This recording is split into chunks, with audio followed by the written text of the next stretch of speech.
The morning sun filtered through the cracked windows of the old city shelter, spilling dusty rays across the crowded hallway when a trembling voice echoed, soft, scared, but desperate enough to cut through every noise around it.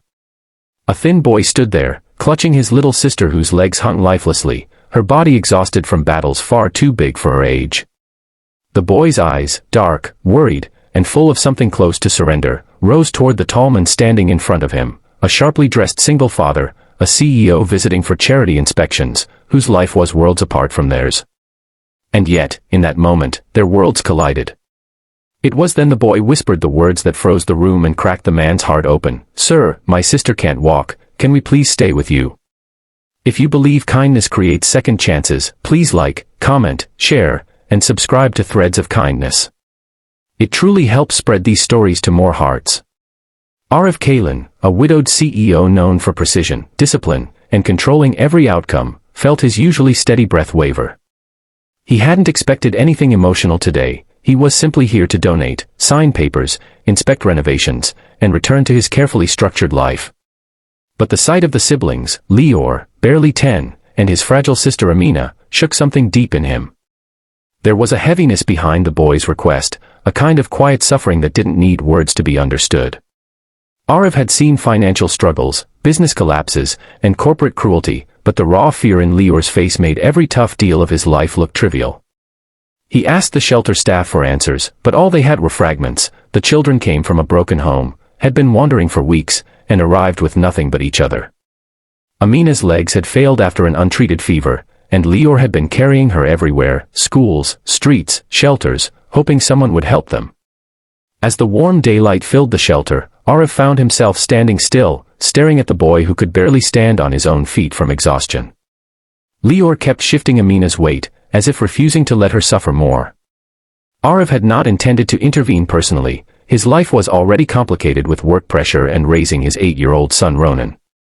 But that morning, as the sun glowed on their tired faces, something in him whispered that walking away would be an unforgivable mistake. He arranged temporary stay, medical checkups, and a clean space for them within the shelter. Yet even after leaving, the children's faces followed him like a shadow, during meetings, while signing documents, even when Ronan talked to him at dinner. His heart refused to let go. The next day, Arif returned with a bundle of groceries, warm clothes, and a wheelchair he had ordered overnight. When he placed it beside Amina, her large, stunned eyes filled with tears, not the painful kind she was used to, but a softness she hadn't felt in years. Lior simply stared at Arif, unsure if he should smile or break down. Arif knelt, adjusting the wheelchair straps with unusually trembling hands, realizing how long it had been since he felt something so human, so immediate, so uncalculated. Days turned into weeks, and the shelter began feeling like a second home to him. He visited after work, bringing Ronan along, who quickly grew attached to Lior. The two boys would sit outside in the warm afternoon light, sharing snacks and stories while Amina watched them with a gentle smile from her wheelchair. Arif saw something changing, inside the children, inside his son, and inside himself. His once polished, rushed routines began slowing.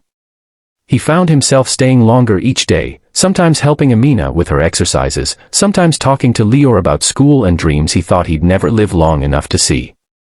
But the real turning point came one bright afternoon when Arif walked in and found Lior sitting alone, his face hidden in his hands, shoulders shaking.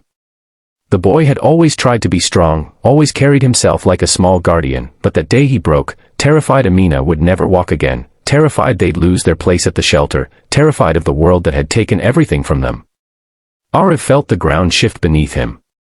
Without thinking, he placed his hand on the boy's back, offering something he never gave lightly, his promise. A promise that they were no longer alone. Life slowly started changing after that. Arif used his resources to arrange treatment for Amina. He enrolled Lior and Ronan in the same school. He visited the hospital, celebrated small improvements, pushed both boys to study, and found himself building something he never expected, a family renewed not by blood but by compassion, courage, and second chances. As the gentle afternoon sunlight filled their living room weeks later, Amina managed to take 2 tiny steps with support. Lior cried, Ronan cheered, and Arif felt something powerful ignite inside him, hope, healing, and gratitude that he listened to that trembling voice in the shelter. If this story touched your heart even a little, please like, share, comment, and subscribe to Threads of Kindness. Your support keeps these emotional